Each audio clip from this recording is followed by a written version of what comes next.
Sa simula ng movie ay makikita natin ang isang social worker na pumasok sa isang bahay, at laking takot niya nang makita niya ang isang patay na matandang babae dahil nakatali ng isang wire ang leeg nito. Pagkatapos ay biglang kusang nagplay ang isang video player, at biglang lumabas ang isang nakaputing babae sa kanyang likuran, at ang video na ito ay tinatawag na cursed video. Pagkatapos ay ipinakita ang isang teacher na nagtuturo ng history sa kanyang klase, at sinabi niya na naging sikat ang mga kwentong bayan dahil nakakatakot ang mga istorya nito. May dalawang babae doon na ang pangalan ay Yuri at Natsumi na inaantok sa kanilang klase, at sinabi ng kanilang teacher na hindi ako naniniwala sa mga kwentong bayan dahil mga gawa-gawa lang ang mga ito upang takutin ang mga tao. Ngunit may isa ding sikat at ito ay isang videotape na magpe-play kapag ipinasok sa kahit anong video player, at ang makakapanood ng video na ito ay may 2 araw lang at pagkatapos ay papatayin na siya. Hindi ako naniniwala sa mga ganyang walang kwentang bagay at talagang hinahanap ko ang videotape na iyan, at patutunayan ko sa inyo na hindi ito totoo, at makikita nyo na wala talagang mangyayaring masama sa akin, at ang babae pala sa video na iyon ay si Sadako.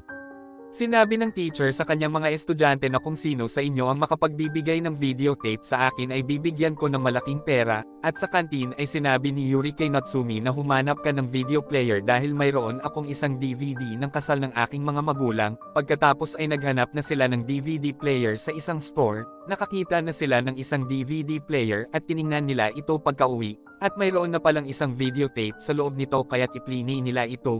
At dahil nakatanggap ng text si Natsumi kaya't hindi niya napanood ang video, at si Yuri lang ang nakapanood nito, at isang napakakulimlim na lugar ang ipinakita at biglang dumaan doon si Sadako, at nang matapos ang video ay biglang nakatanggap si Yuri ng isang kakaibang tawag, at biglang nakita ni Yuri si Sadako sa likod ni Natsumi kaya't nagsisigaw siya sa takot. Pagkatapos ay ipinakita ang store kung saan nabili nila Yuri ang DVD player. Sinabi ng isang babae sa kanyang mga magulang na may-ari ng store na napanood niya ang kaparehong video at wala namang nangyaring masama sa kanya. Pagkatapos ay pumanik na sa itaas ang kanilang anak na babae at bigla itong nagpatihulog, kaya't namatay ito nang dahil sa sobrang pagdurugo. Pagkatapos ay ibinalik nila Yuri sa shop ang videotape, ngunit sinabi ng mag-asawa na isang sumpa ito, at nakuha lang namin ito sa bahay ng isang matandang babae. Mabuti pang itapon yun na lang dahil madami ng pinatay na taong iyan. Ipinaalam nila na napanood na nila ang video, kaya't sinabi ng lalaki na kung sino man ang makakapanood ng video ay babawiin niya ang kanyang sariling buhay matapos ang ikalawang araw. Natakot ang magkaibigan kaya't sinabi nila ito sa kanilang teacher.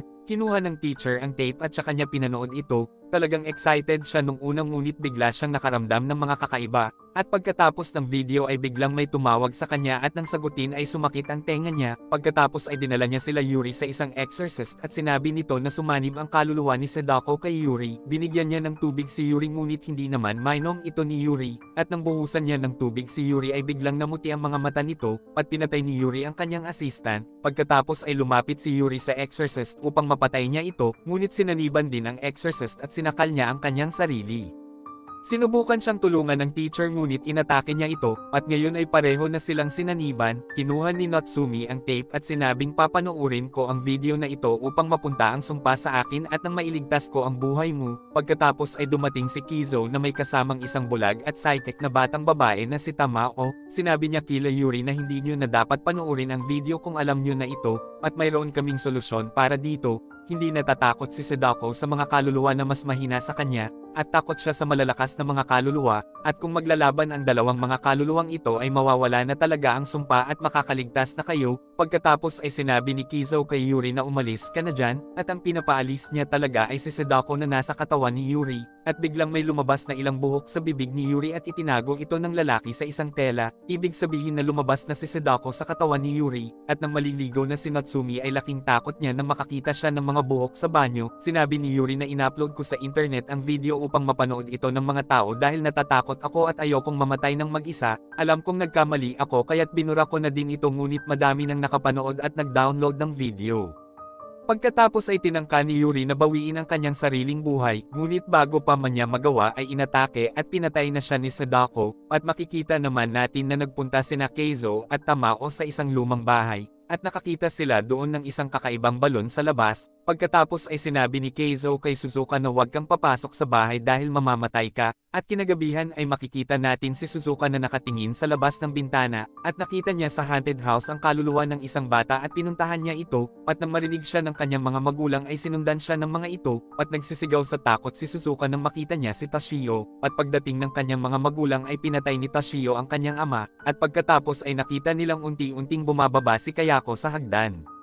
Pagkatapos ay dumating sina Keizo at Tamao at inilagay nila sa pinto ang isang bag kung saan lumabas ang mga buhok ni Sadako at nagsimula itong pumaikot sa katawan ni Kayako, at biglang hinila ni Kayako ang ina ni Suzuka. Pagkatapos ay sinabi ni Keizo kay Suzuka na nasa ilalim ka na ngayon ng sumpa ni Kayako, at sa bahay ay tinanong ni Suzuka kay Natsumi kung papaano nila maaalis ang sumpa, at sinabi niya dito na nasa ilalim ka na ng sumpa ni Kayako, at kailangan mong mapanood ang video upang mas lumakas ang sumpa at nang makuha mo din ang sumpa ni Sadako, at pupunta din ako sa bahay na iyon upang makuha ko din ang sumpa ni Kayako, at pupunta ka din doon nang magkaharap si Sadako at Kayako at upang mag-away sila at tapusin nila ang isa't isa, at tayo ang makikinabang kung mawawala na ang sumpang ito dahil hindi natin sila kayang patayin at sila lang ang makakagawa nun. Pagkatapos ay pinanood na ni Suzuka ang video ni Sadako at biglang may tumawag na din sa kanya, at bigla nilang nakita ang nakakatakot na si Toshio sa kanilang tabi. Pagkatapos ay lumabas ang buhok ni Sadako sa TV at hinila nito si Toshio.